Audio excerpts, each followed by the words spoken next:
Fala galera da primeira série militar, eu sou o professor Anderson. Nós estamos aqui para mais uma aula de língua portuguesa, né? Porte 1, vamos lembrar que vocês têm a divisão entre Porte 1 e Porte 2. Nós estamos aqui lidando com o português 1, ok? Na nossa última aula, nós começamos a conversar sobre os elementos básicos da morfologia, né? Eu evidenciei para vocês, deixei bem evidente que a morfologia é o estudo de como as palavras se formam, né? De todos aqueles elementos que vão se juntar para conseguir formar uma palavra. Eu disse que nós temos vários campos de estudo na língua portuguesa e a morfologia é esse campo que busca estudar como as palavras são construídas. E aí nós vimos naquela aula, né, em relação ao assunto 6, porque essa é a aula em relação ao assunto 7, na aula em relação ao assunto 6, nós vimos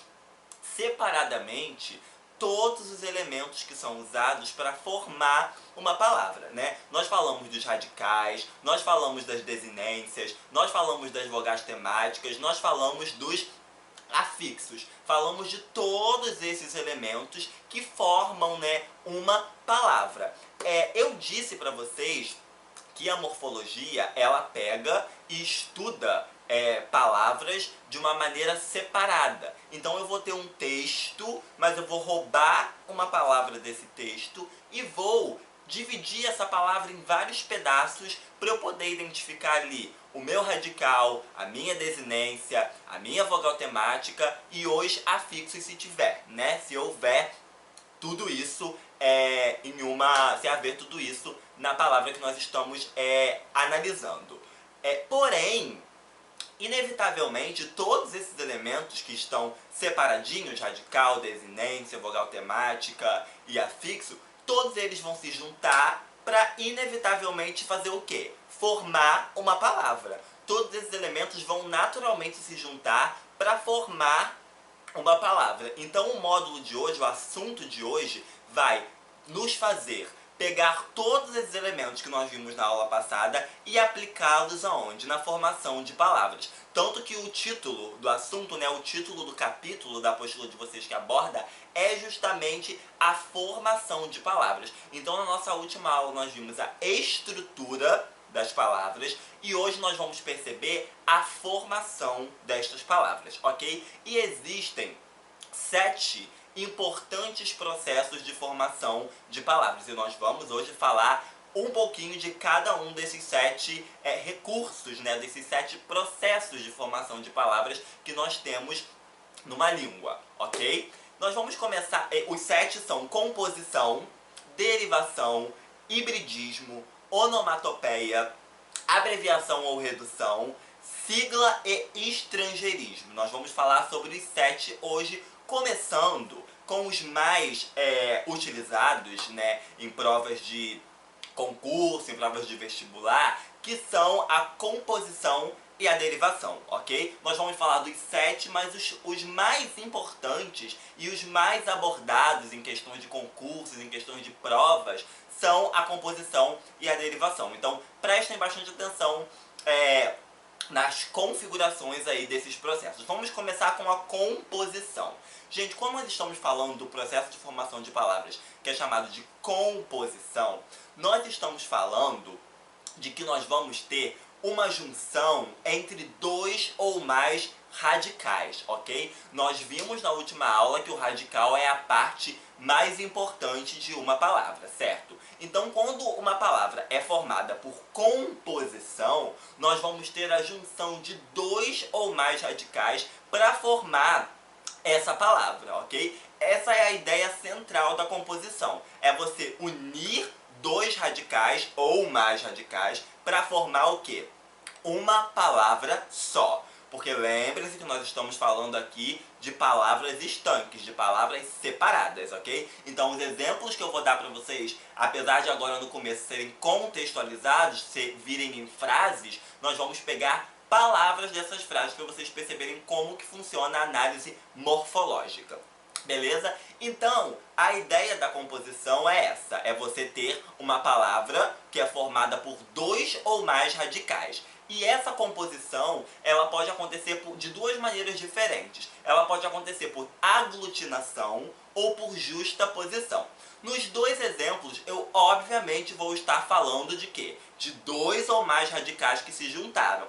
Só que esses radicais eles podem se juntar de uma maneira que é chamada de aglutinação ou de uma maneira que é chamada de justaposição. Vamos começar vendo a aglutinação. Gente, o próprio nome já denuncia. Se nós temos uma aglutinação, nós temos coisas que estão muito juntas, muito imbricadas, né? O que essa composição por aglutinação ela me diz nessa proximidade toda?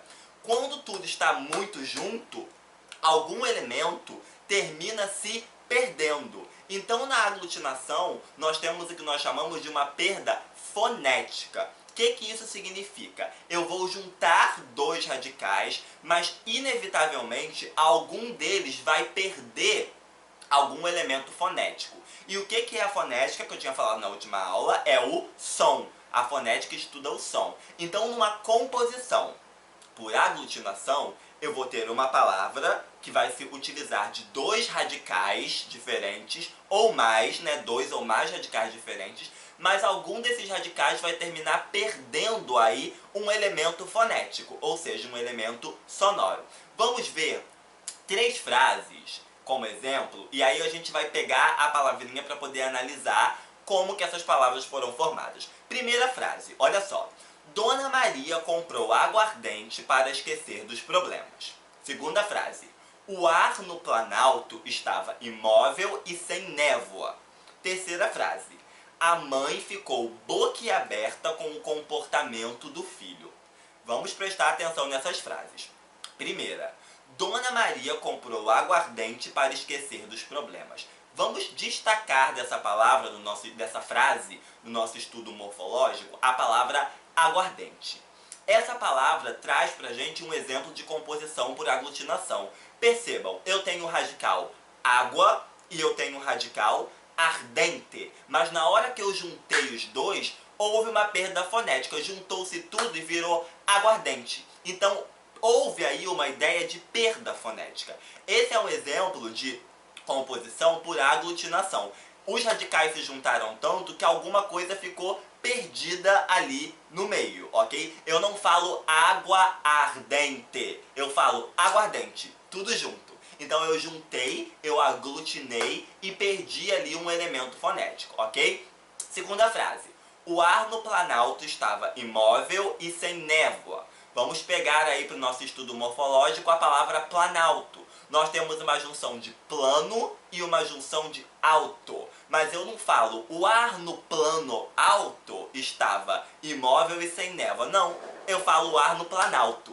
Logo, mais uma vez, há um exemplo de justaposição, não, desculpa, de aglutinação. Palavras aglutinadas que estão perdendo, se juntando tanto, que terminam trazendo uma perda de elementos fonéticos, de elementos sonoros, ok? Terceiro exemplo. A mãe ficou boquiaberta com o comportamento do filho. Eu tenho boca, vamos destacar a palavra boquiaberta, e eu tenho boca mais aberta. Porém, eu juntei tudo e virou boquiaberta. Uma junção, uma aglutinação que trouxe aí perdas fonéticas. Essa é a ideia da composição por aglutinação. Eu tenho dois ou mais radicais que se juntam. Nós tivemos água se juntando com ardente, plano se juntando com alto, boca se juntando com aberta. Então, dois radicais vão se juntar, mas nessa junção vai haver sempre uma perda fonética, ok? Uma minimização fonética. Esses são exemplos de composição por aglutinação. Agora nós podemos ter também exemplos de composição por justaposição.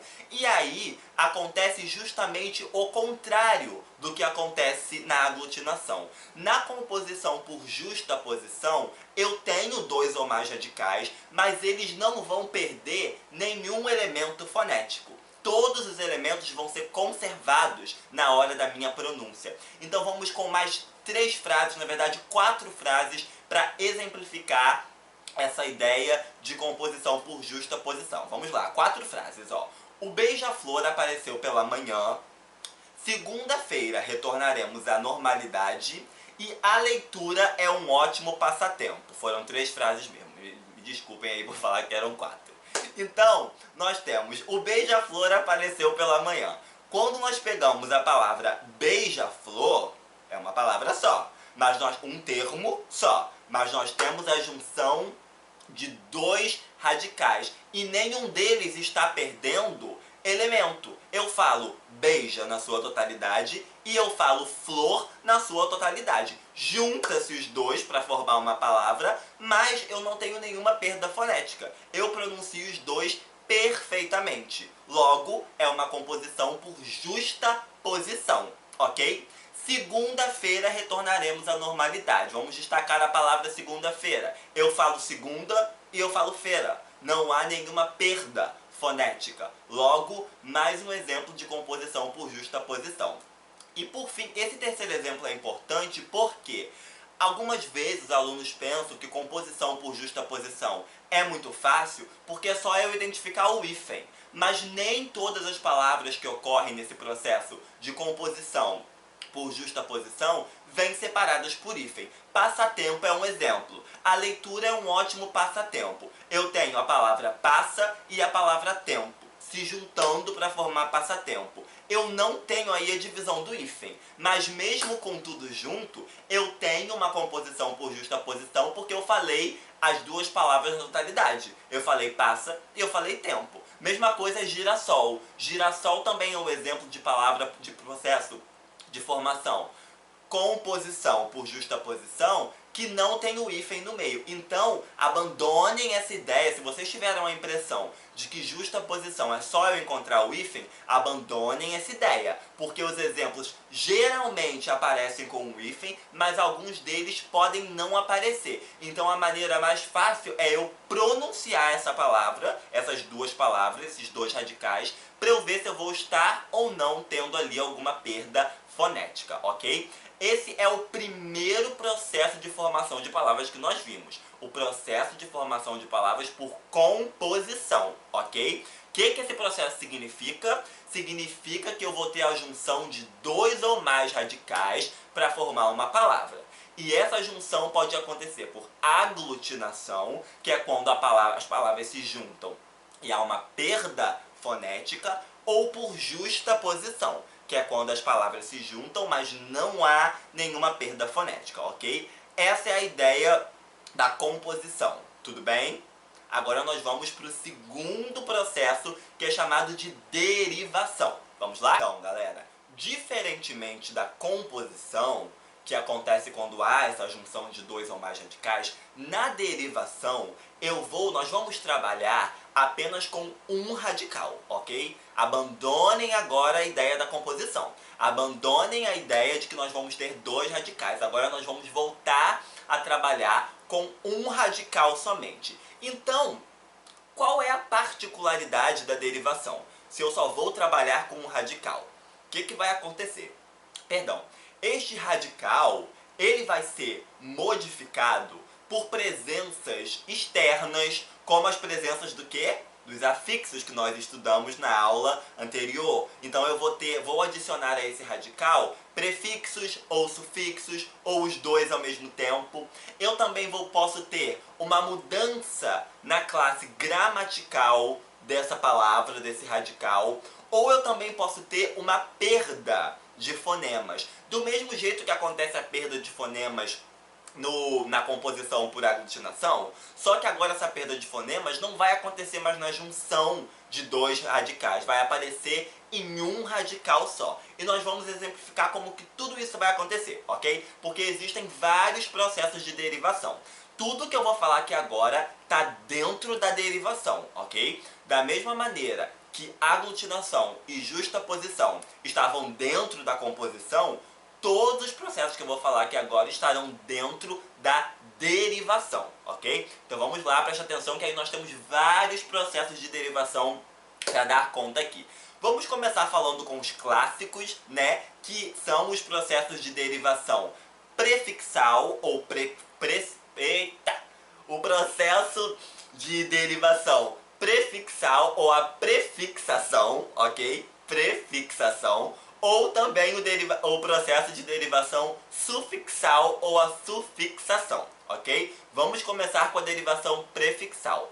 Gente, o que são os prefixos, né? Os prefixos são aqueles que são adicionados antes do radical, certo? Então, se eu tenho a palavra feliz e eu adiciono o prefixo in, essa palavra vai se tornar o quê? Infeliz. Logo, eu tenho um processo de derivação prefixal. Por quê? Porque eu formei essa palavra a partir da adição de um prefixo. Percebam, não há mais a ideia de eu juntar um radical com outro. Eu simplesmente estou adicionando um prefixo a um radical. Não tem outro radical que vai chegar depois. Todas as mudanças que vão acontecer estão relacionadas somente a um radical, ok? Então vamos ver mais exemplos contextualizados de derivação prefixal ou prefixação. Vamos lá, vamos para três novas frases. Era um sujeito muito infeliz, fiquei feliz em rever a minha família e você quer me contradizer.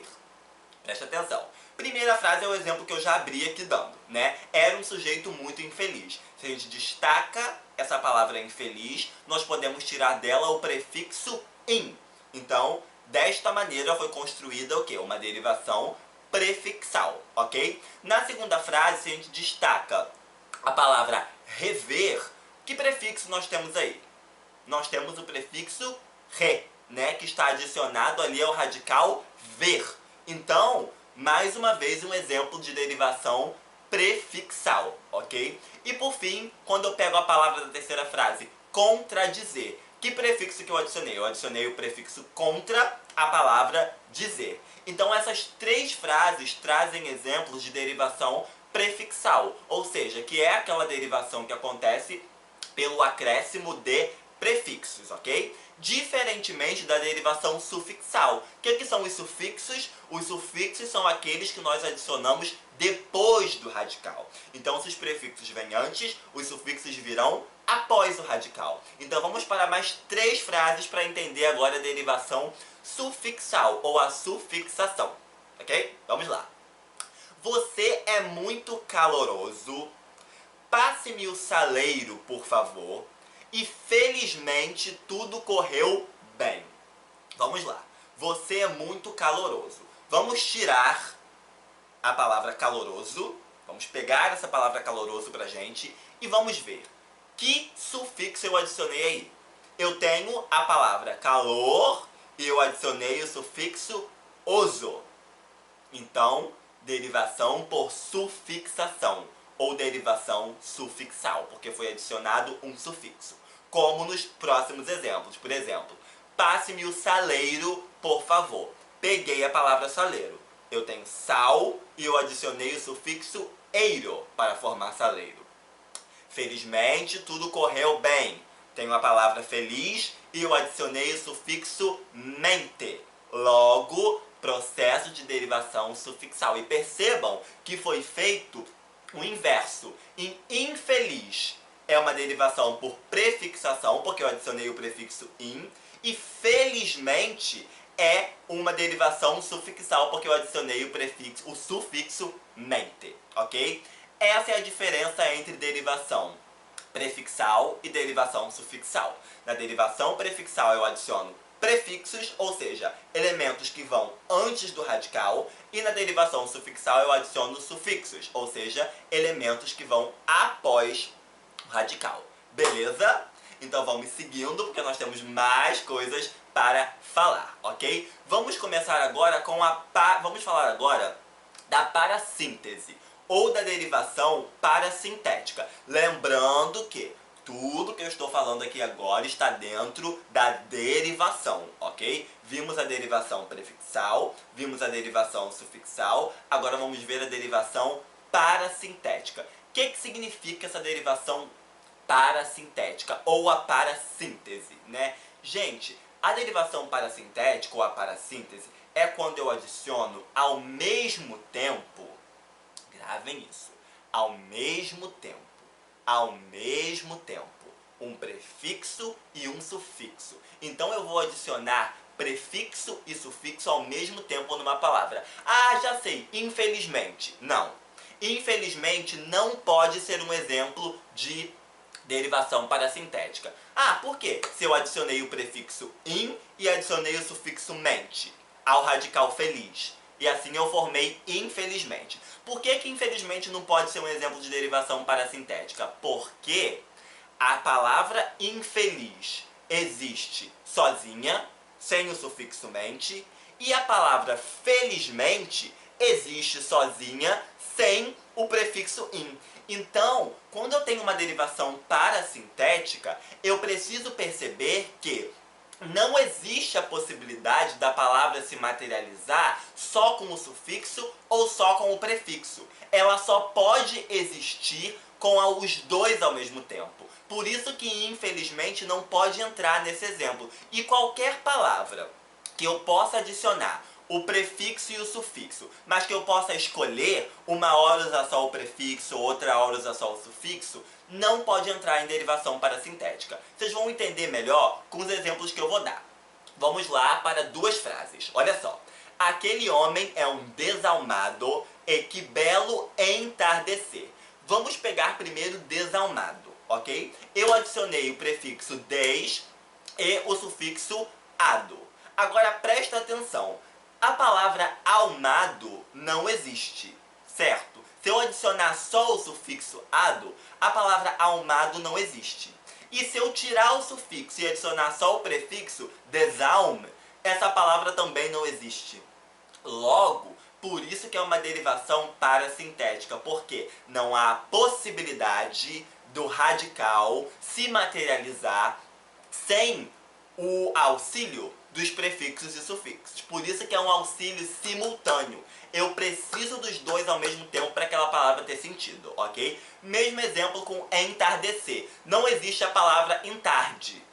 Eu não posso usar só o prefixo. Da mesma maneira que não existe a palavra tardecer, com eu usando somente o sufixo. Desse modo, é mais um exemplo, temos mais um exemplo de derivação parasintética. Por quê? Eu preciso do prefixo e do sufixo ao mesmo tempo para aquela palavra se materializar, ok? Então, toda vez que você tiver uma palavra em que há o acréscimo de prefixo e sufixo, perceba, se há a possibilidade daquela palavra se materializar só com o prefixo ou só com o sufixo, não é parasintética. Agora, se não há a possibilidade desta palavra se materializar só com prefixo ou só com sufixo, aí é parasintética, ok? Então vamos seguindo agora ainda na derivação, que como eu falei pra vocês, derivação é bem longo, né? Nós falamos por enquanto de derivação prefixal, derivação sufixal e agora falamos de derivação parasintética. Vamos falar agora de derivação imprópria, ok? Que também pode receber o nome de conversão. Eu gosto mais do nome conversão porque o nome diz muito sobre o papel dessa derivação. Conversão é o quê? Você converter alguém a alguma coisa, ou converter algo a uma nova coisa, certo? Então, quando nós temos uma derivação imprópria ou uma conversão, o que vai acontecer? Uma palavra que tem uma classe gramatical aparentemente estável vai ter esta classe gramatical alterada. Ah, como assim? Vamos para os exemplos. Olha só. Meu amigo paulistano está na cidade. O paulistano precisa se preparar para a garoa e o frio. Qual é a diferença de paulistano nessas duas frases? Quando eu digo meu amigo paulistano está na cidade, paulistano aí está exercendo o papel de adjetivo, ok? Que é o seu papel natural, né? Um adjetivo pátrio, certo? Agora, quando eu digo o paulistano precisa se preparar para a garoa e o frio, paulistano não está mais servindo como adjetivo. Está servindo como o quê? Como um substantivo. Logo, houve uma conversão na sua classe gramatical.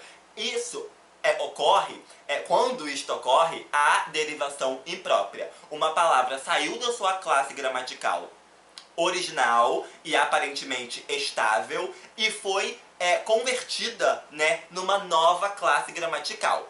Beleza? Ó, um outro exemplo, quando eu digo assim, bravo, estou assistindo um espetáculo e eu tô aplaudindo e gritando, bravo, bravo.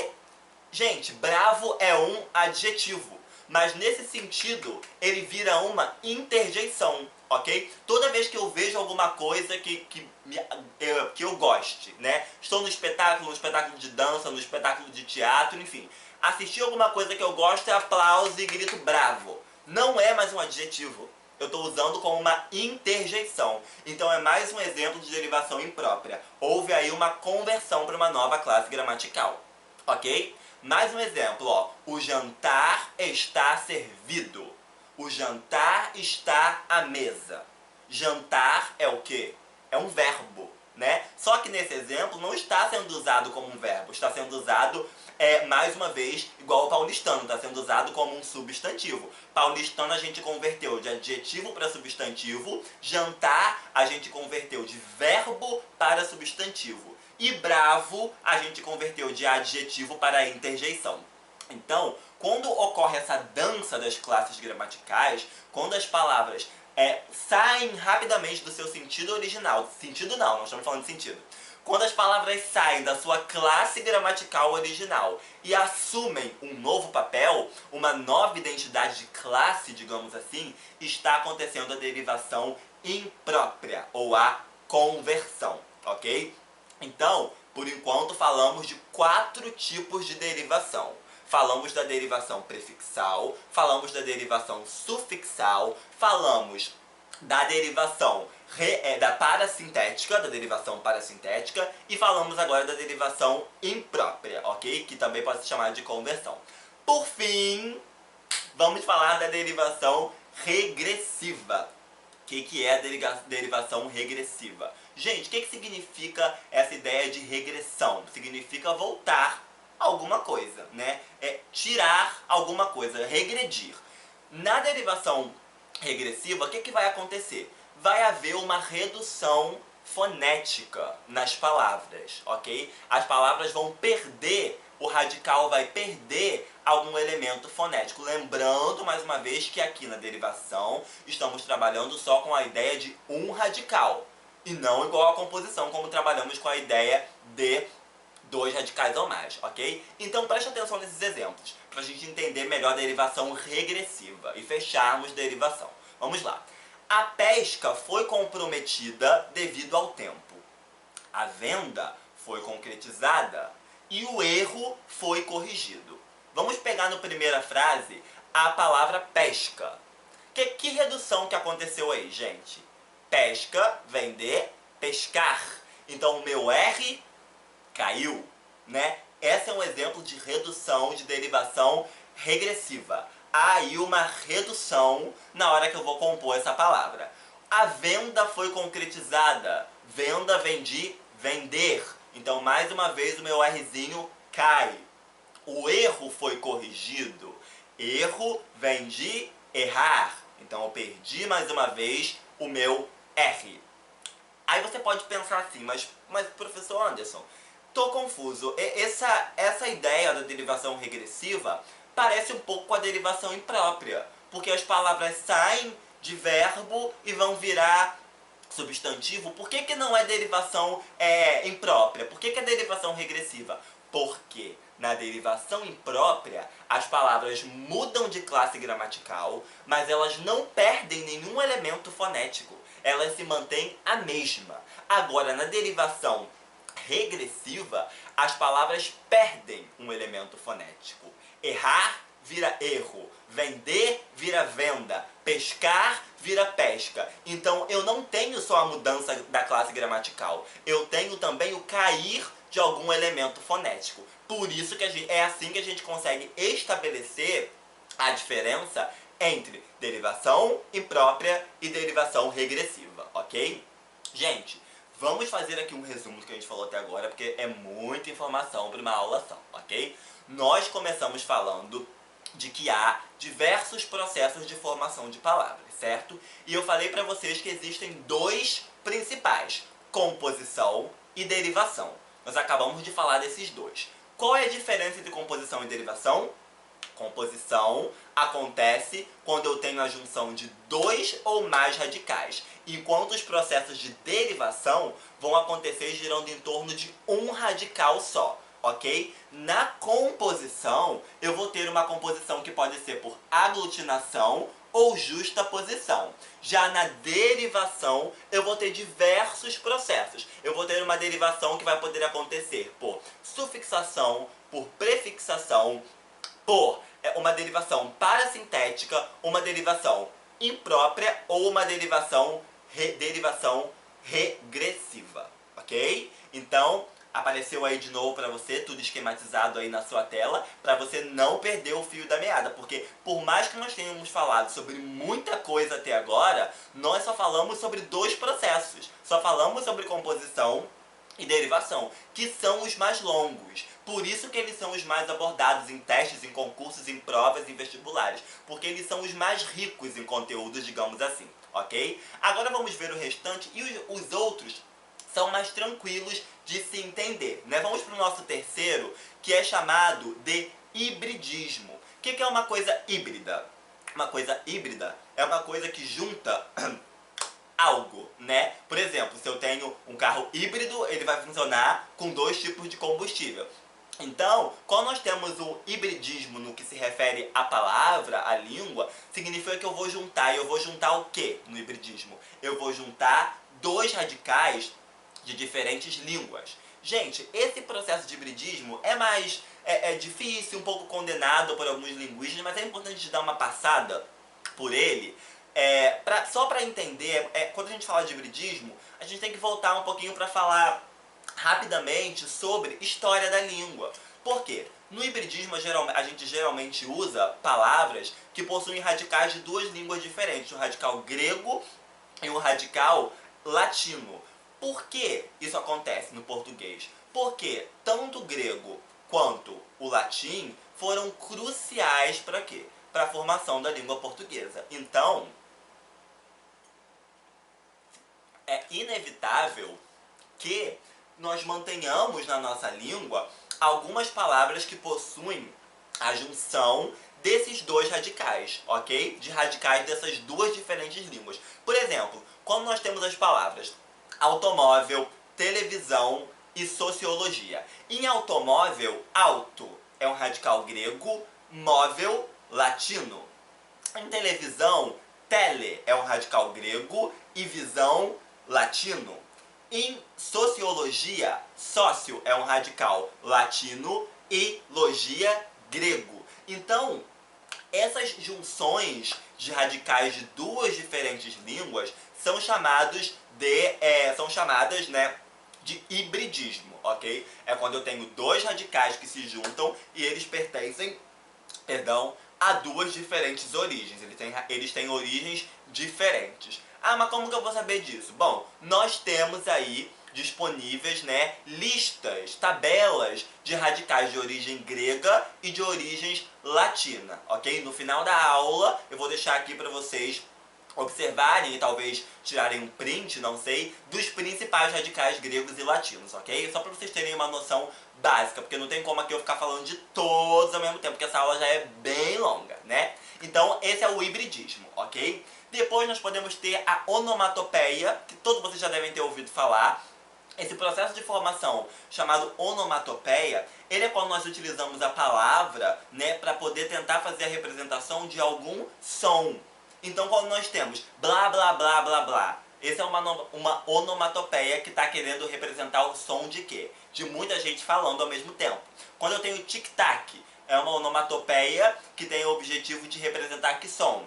Som do relógio. Quando eu tenho vrum, vrum, eu tenho uma onomatopeia que busca representar que tipo de som? O som do arrancar do motor de algum veículo. Então, onomatopeia é quando a língua escrita vai tentar representar algum som, ok? Vai tentar representar algum som do nosso cotidiano, do nosso dia a dia, beleza? Então falamos até agora sobre composição, derivação, hibridismo, onomatopeia. Falamos sobre 4, beleza? Vamos falar agora sobre a abreviação.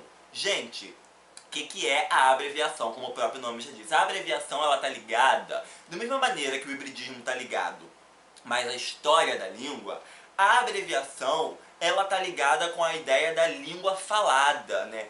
Gente, qual é a característica que diferencia a língua falada da língua escrita? A língua falada é econômica. Nós economizamos nas nossas palavras, diferentemente da escrita. Na escrita nós temos que ter o quê? Abundância. Ah, é 15 linhas, professor, muita coisa para escrever. Agora, na palavra, nós temos uma ideia de ser mais econômicos enquanto a gente fala. Então a abreviação tende a trazer essa economia para a escrita. Por exemplo, José vai virar Zé, motocicleta vai virar moto,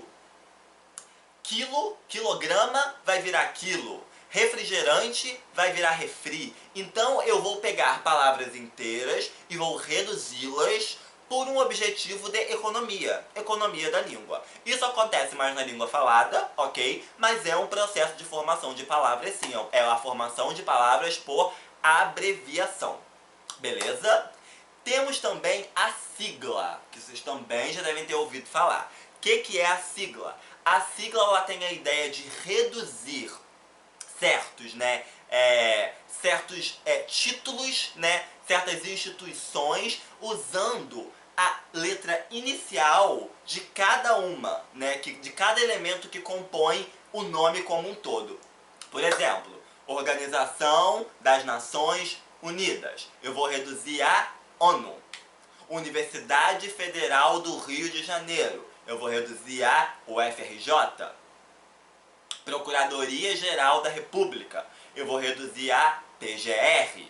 Então, toda vez que eu tenho um título e eu reduzo ele à primeira letra de cada elemento que o forma, sempre em maiúsculas, obviamente, eu vou estar tendo uma sigla, ok?